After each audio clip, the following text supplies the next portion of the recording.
Welcome back to another video, guys. Today we are going to compare the cameras of the Samsung Galaxy S21 Ultra 5G and the Samsung Galaxy Note 20 Ultra 5G. I've seen a number of comparisons between these two phones, but I could not find a single comparison which focuses entirely on the cameras of these two phones. So I decided to do this comparison myself in my own style. By the way, those of you who don't know, my name is Usama and you're watching Tech with Usama, and if you're new here, it would be very much kind of you if you can hit the subscribe button and help my channel grow. Let's get back to the topic now. Here I have the Samsung Galaxy S21 Ultra, and first of all I would like to tell you about the camera hardware of these phones.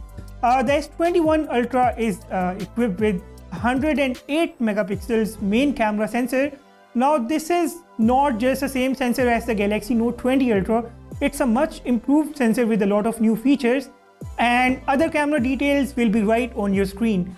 On the Galaxy Note 20 Ultra 5G, we have a camera of 108 megapixels.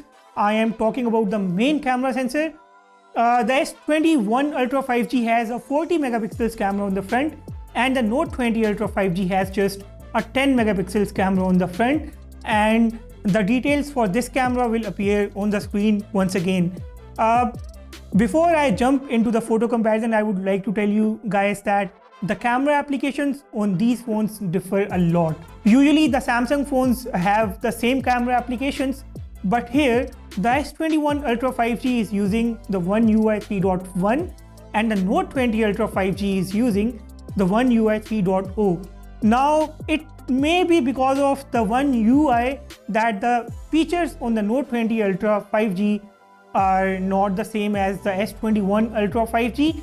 The S21 Ultra 5G's camera application is much advanced, and let me quickly take you right into the camera application of these phones, and after that we'll jump straight into the photography and the video comparison of these phones. The photo mode on both the phones looks the same. S21 Ultra has that additional zoom control option. To access the 108 megapixels mode, you have to tap the ratio button on the top and turn it on. On the Note 20 Ultra, you can see the live focus mode. Until the S21 Ultra 5G, Samsung called its portrait mode the live focus mode. But as you can see, there is a portrait mode on the S21 Ultra, which is basically the live focus mode renamed now. I believe with the One UI 3.1 update on the Note 20 Ultra, the live focus will be changed to the portrait mode as well. Similarly, on the video screen of the S21 Ultra, you can find the video resolution options, which means you no longer have to go into the settings to change the video resolution every time. While it's the same old on the Samsung Galaxy Note 20 Ultra, you have to go all the way into the settings to change the resolution. S21 Ultra 5G can also do 60 FPS videos in the ultra wide mode. By the way, that is restricted to 1080p only, and the Note 20 Ultra 5G can still not record 60 FPS in the ultra wide mode. In the mode section of the S21 Ultra, you can find the director's view, which basically lets you switch between different lenses of your phone while recording one video. The remaining modes on all these phones are the same. The camera settings on both phones are almost the same. There is just the difference of those video resolution options. I have shot the images on both the phones in all the common modes and in all the possible environments. Let's start it off with the rear camera, 108 megapixels images. Color tone on both sides is similar. The S21 Ultra 5G offers a relatively sharper image with more details. Note 20 Ultra's image appears quite sharp. If we just zoom in more, you can see the differences clearly. For example, when I zoom in to see the phones in my hands, the S21 Ultra has a clear image of the Note 20 Ultra, but the Note 20 Ultra doesn't keep the S21 Ultra very clear. This is the same image in the normal mode. In the normal mode, the images come out at about 12 megapixels. Here once again, the S21 Ultra takes the lead with more details. The Note 20 Ultra is adding the background blur, which is looking weird in such photos.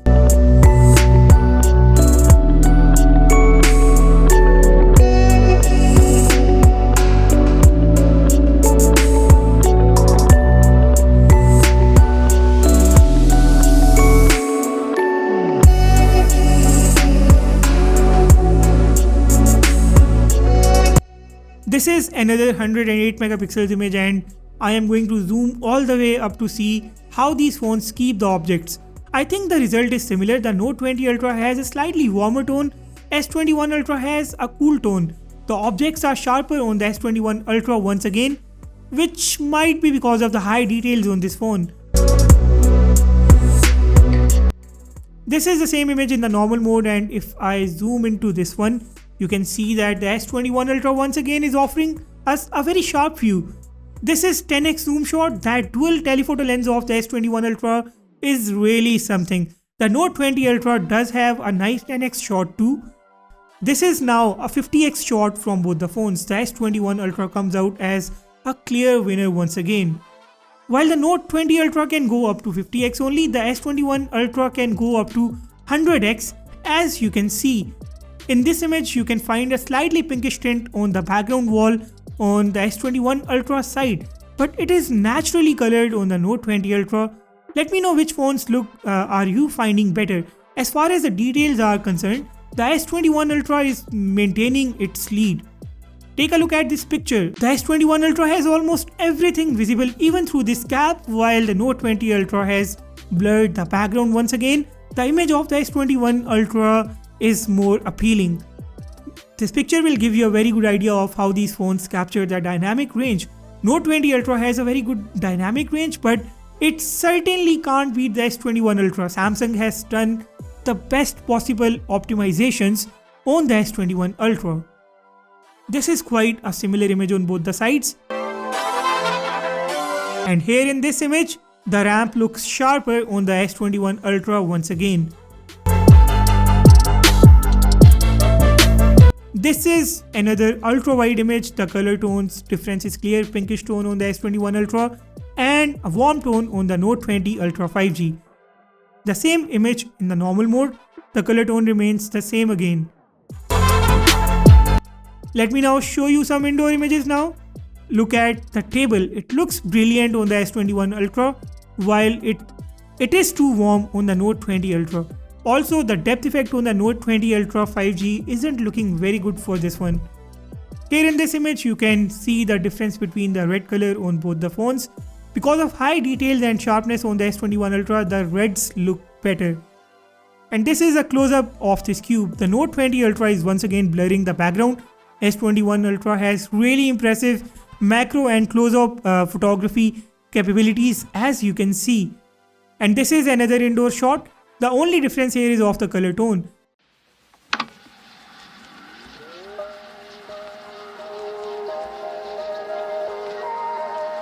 In the night mode, both phones do an incredible job. The night mode images come out soft, smooth and noise free. S21 Ultra adds more light to the images in the night mode, but the Note 20 Ultra's night mode performance is not bad either. I have attached both the night mode and the non-night mode images of both the phones.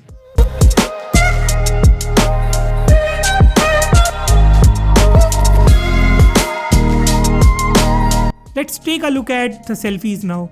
On both the phones, I am using the original or the natural color tone, but even then the difference is very obvious. First of all, the S21 Ultra takes two sharp selfies, which you may like or may not like.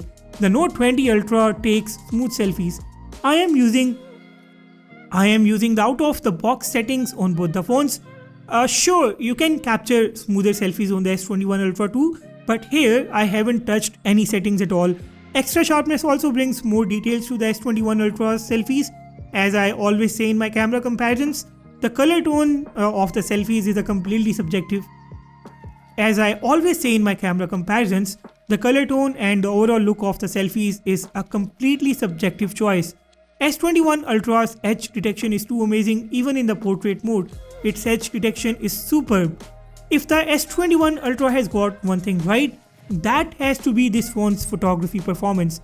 I repeat, photography performance and not the video performance, speaking of which leads us to the videos captured on both the phones.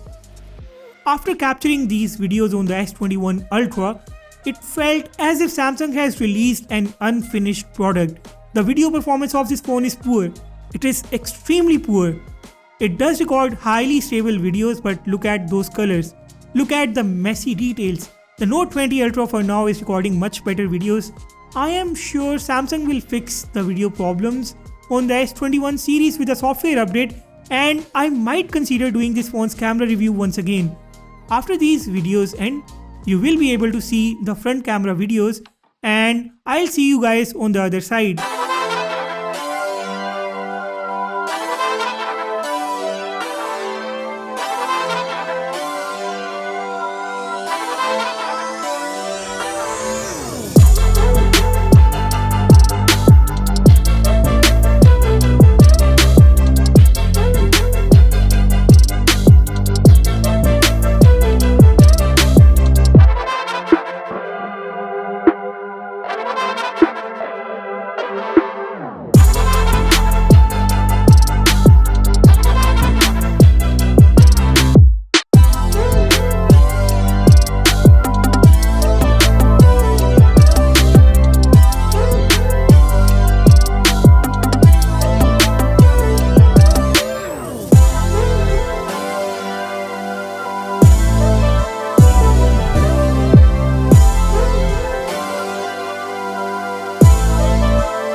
Front camera 4K at 60 fps comparison between the Note 20 Ultra and the S21 Ultra 5G.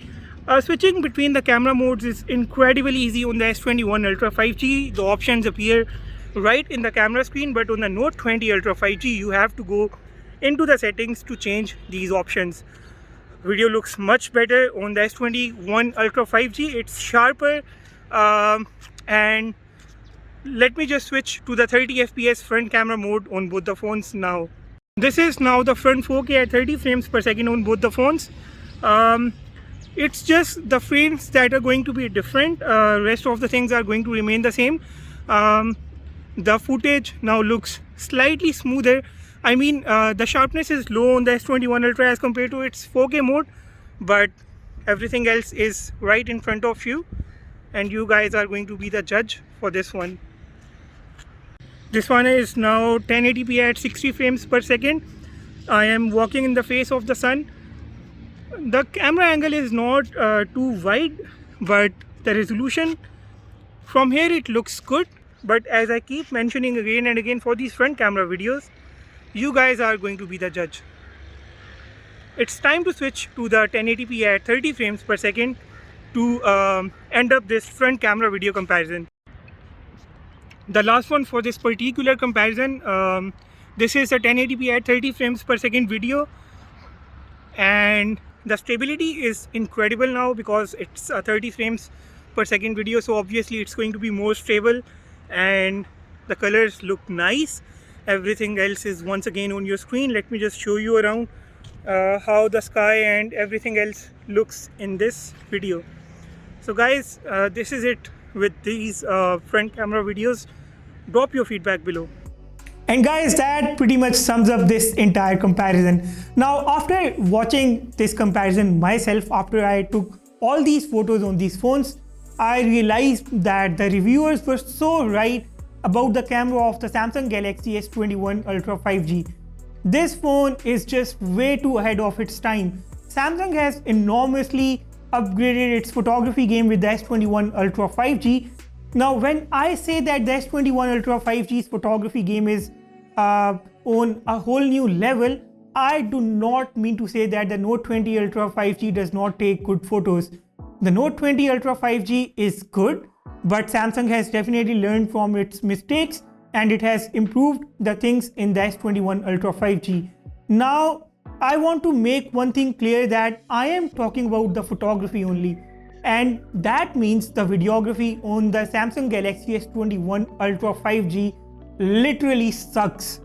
What makes a Note 20 Ultra 5G a perfect package right now is that this phone captures perfect videos, but that should not stop you from buying the S21 Ultra 5G, because Samsung has no reason to not fix the videography issues on the S21 Ultra 5G. Another thing which makes the Samsung Galaxy Note 20 Ultra 5G a very good device is that this is going to be the last Galaxy Note device. So yeah, this device has its own significance, but it definitely takes a beating from the Samsung Galaxy S21 Ultra 5G as far as the photos are concerned. Now make sure that you drop your own analysis in the comment section down below. If you loved this video, please subscribe and do hit the like button as well. And guys, do tell me, how do you like this new look? Are you liking the aesthetics and the visuals? Because I am working hard to improve the look of my videos. The previous video was not really up to the mark, and I am trying my best to show you the best possible A-rolls I'm going to be in all of my upcoming videos. So make sure that you drop your constructive criticism and suggestions in the comment section down below. With that said, I will sign off and I will see you all in the next one.